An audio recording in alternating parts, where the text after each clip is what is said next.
السلام علیکم۔ جیسا آپ سب کو پتہ ہے کہ آج جاپان میں بہت ایک شدید زلزلہ آیا تھا، اور اس نے وہاں پر جو انفراسٹرکچر ہے وہ تو ظاہری بات ہے بہت زلزلے کے لیے بنا ہے، اور وہ وہاں پہ اتنی جالی یا نقصان نہیں ہوا ہے، لیکن ابھی وہاں پہ جو وارننگ جاری کیے جا رہے ہیں کہ وہاں پہ پانی آئے گا، تو ہمارے ساتھ یہاں پہ خوش قسمتی سے جاپان میں رہنے والا ہمارا دوست موجود ہے۔ پہلے ہم ان سے بات کرتے ہیں کہ وہاں پہ جو یہ زلزلے آتے ہیں اس کے بعد جو پانی آتا ہے جاپان کے مختلف شہروں میں، اس کی وجوہات کیا ہیں، کیونکہ سمندر بھی اس کے ساتھ ہلتی ہے۔ تو اور جاپان میں جو پہلے زلزلہ آیا تھا اس وقت بھی سائیں صاحب جو ہیں وہ ادھر جاپان میں تھے۔ جی پہلے تو آپ ہمیں اپنا تعارف کرائیں یہ کہ میرا نام سید اکبر میمن ہے، اور میرا تعلق اصل ادھر سندھ سے سیون شریف سے۔ میں جاپان میں رہتا ہوں، تقریباً مجھے 25 سال ہو گئے ادھر۔ تو اچھا، جو ہم نے وہ کیا پاکستان کے جو ہمارے دیکھنے والے ہیں کہ وہاں پہ یہ زلزلے آتے رہتے ہیں جاپان میں بہت زیادہ۔ جاپان میں تو تقریباً میں سمجھتا ہوں سال میں 5-6 چھوٹے موٹے جھٹکے بل زیادہ آتے رہتے ہیں، ہم بھی رہتے ہیں نا۔ اور وہ جو چھوٹا موٹا ہوتا ہے 4-5 تک، جیسے ہم اپنے گھر میں رہتے ہیں، کبھی تو ہم کو محسوس ہی نہیں ہوتا ہے۔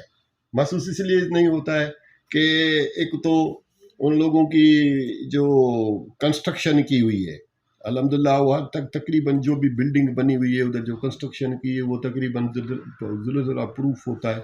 اس میں سمجھتا ہوں کہ اسکیل 8 یا 9 تک شاید وہ برداشت کر جاتی ہے ان کی بلڈنگ وغیرہ، ٹھیک ہے نا۔ دوسرا وہ جو ان کے گھر وغیرہ بنے ہوتے ہیں وہ اس کے لکڑی استعمال ہوتی ہے، ہماری طرح یہ کنکریٹ وغیرہ استعمال نہیں ہوتا۔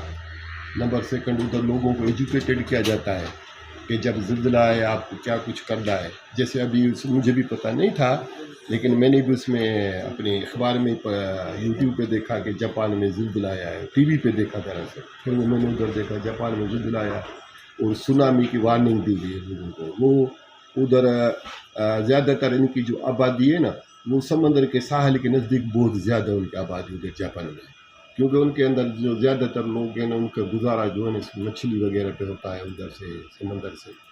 تو یہ جو زلزلہ آتا ہے نا قدرتی طور پہ ظاہر ہے جب زمین ہلتی ہے تو وہ جو پانی کی جو جس کو ہم وہ لہریں بولیں یا پانی کی سطح وہ قدرتی طور پہ اوپر آ جاتی ہے۔ جب اوپر آتی ہے تو پھر وہ لہریں بھی اسی حساب سے آتی ہے۔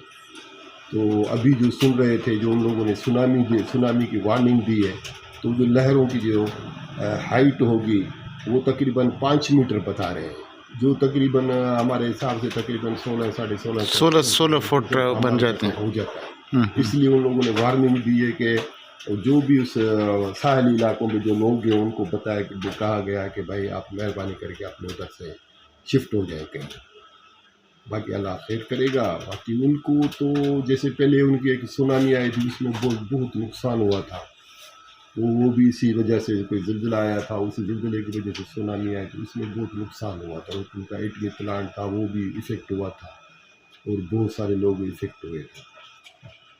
باقی آج کا جو زلزلہ ہے یہ ویسے وہاں پہ یہ زیادہ اسکیل کا زلزلہ تھا جو آج آیا ہے؟ آج میں نے جو اخبار میں پڑھا ہے شاید 7.4 تھا، اور یہ تو بہت بڑا زلزلہ، لیکن اب وہ خبروں میں بتا رہے تھے کہ بھائی کچھ جو ہے نا شاید ادھر گھر وغیرہ ڈیمیج ہوئے، لیکن ابھی وہ کتنی کیویلٹیز ہوئی اس کا تو ہمارا رابطہ نہیں ہے۔ شاید میں کل گھر فون کروں تو پھر وہ بتائیں گے، لیکن اتنا نقصان نہیں ہوا ہے اس سے۔ آپ جس علاقے میں رہتے ہیں وہ بھی ساحلی علاقہ ہے سمندر کے ساتھ؟ جس میں ہم رہتے ہیں دراصل ہم رہتے ہیں ادھر ہوکائیڈو سائڈ پہ، تو یہ جاپان جو ہے نا جاپان ہے جزیرے کی نما ہے۔ جب جاپان کے تقریباً چاروں طرف تو ہے سمندر، اس کی یہ زمینی راستہ کسی ملک سے نہیں لگتا۔ ایک طرف اس کے چائنا ہے، رشیا ہے، یا وہ نارتھ کوریا ہے، کوریا اس کے ساتھ۔ تو جاپان آپ یوں سمجھے ایک جزیرے نما ہے، اور اس جزیرے کے اندر پھر چھوٹے چھوٹے جزیرے ہیں، اس لیے زیادہ تر وہ سمندر کا ملک ہے۔ تو آپ کی بات ہوئی ہے آپ کے گھر والوں سے، وہ سارے محفوظ ہیں؟ نما وہ الحمدللہ وہ سارے محفوظ ہیں۔ چلیں صحیح، میرے خیال میں آپ جب وہ جو پچھلی دفعہ زلزلہ آیا تھا جو شدید قسم کا تھا آپ ادھر تھے، وہ اگر آپ ہمارے ساتھ کچھ تجربات شیئر۔ میں تو ادھر تھا لیکن ہم وہ دوسری سائڈ پہ تھا،